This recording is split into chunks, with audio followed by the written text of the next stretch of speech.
Welcome to today's lesson. I'm Ash Watson and I'm going to be leading you through the introduction to digital audio workstations. So, what did we have before the DAW? Well, most studios had reel-to-reel tape recorders going through mixing desks and inputs. Home studios would normally have the 4-track, and you would find the heavy use of the hardware sampler. So as you can see, a DAW that offers MIDI playback sequencer software. But this evolved to deal with audio as well, mainly due to the conversion of analog to digital audio. So these are our main aims and objectives for the lesson. We want to understand what a DAW does and what it is. We're going to be introduced to Cubase Pro. We're going to look at the concepts of MIDI and audio files, and then some additional stuff. We're also going to make basic edits with EQ, compression. Inside the folder is a sample pack, which is 2 audio samples and 2 MIDI files. This is going to be the basis for what we're going to use to make your remix.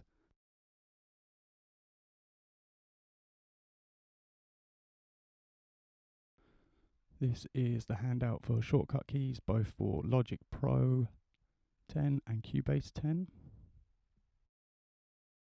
First of all, we're going to set the tempo and set the looping as well. So we just want to add tempo track. Alternatively, with one tempo, we can also just add it to the transform, and that also brings up the meter as well. Once we have imported our audio, we are going to add a loop.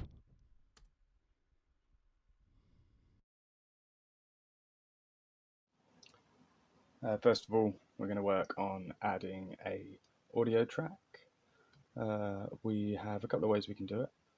We can either just left click or bring up your option to add audio track, and then we can select the type of audio track that we need.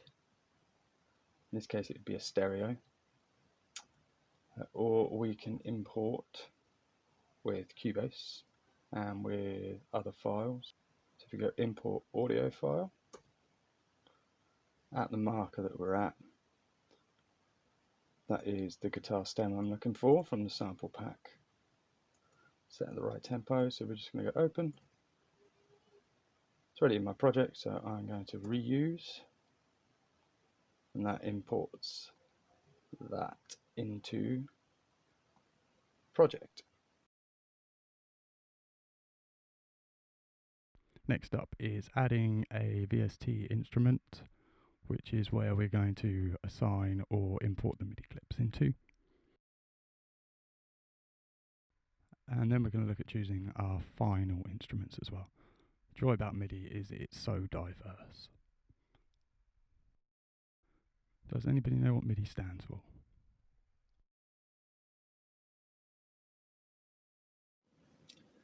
Now if we're looking to import the MIDI, it's a similar sort of idea. It would just be import, set the marker, and if we just go to MIDI file instead, and you can create a new project or not, it doesn't really matter, with something like this.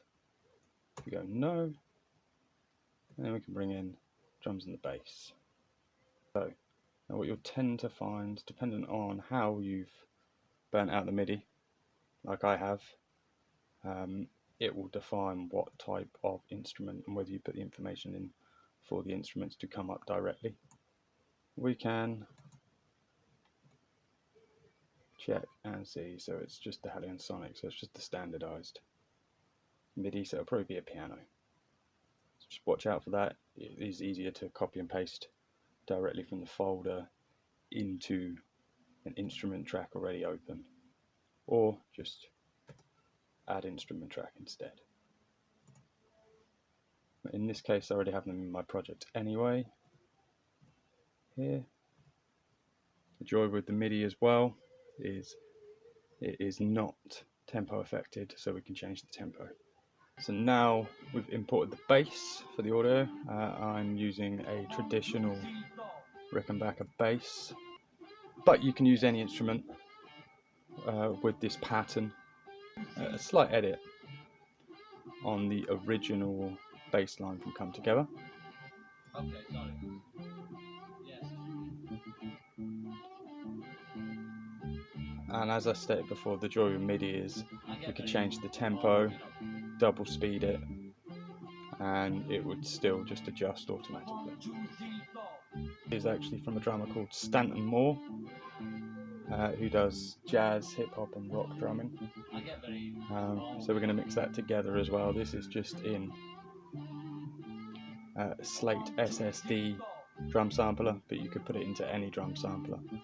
So if we want to trial a kit, we're not happy with our drum sound, we can just add it in as well. So just copy and paste, so Control C to once I've selected, and Control V just to bring that pattern in. And if I want to assign myself a different kit,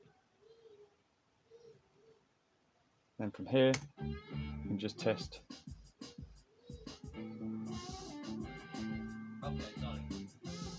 Which one I prefer.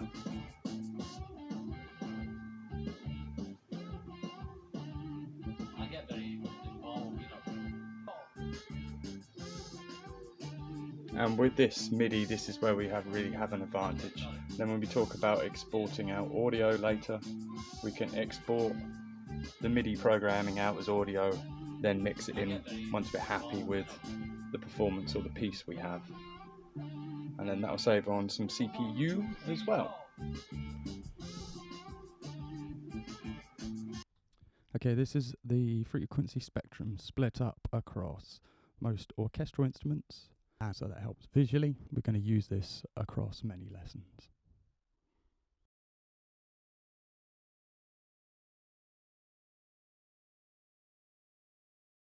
What we're going to do is add an EQ as an insert. Can anybody give me their definition of an EQ or an equalizer? And has anybody heard of a high pass or low pass filter? We're looking at what is an EQ. We call it a tool to control the adjustment of the frequency response of an audio signal. Now, as discussed on the slides, talked about a sort of surgical style EQ, which is what we're going to be using, which gives us the frequency spectrum visually and works in a linear sort of way with your decibel range here and your frequency along here. They're used to model certain pieces of equipment or hardware, so they tend to impart the flavour of that hardware on there, or a recreation of it. All we're going to do is just, first of all, we're going to add pass filter. We're just going to take away some of that sub bass. The other thing I'm going to ask you to do is add a shelf style filter, and this is just on the drum bus.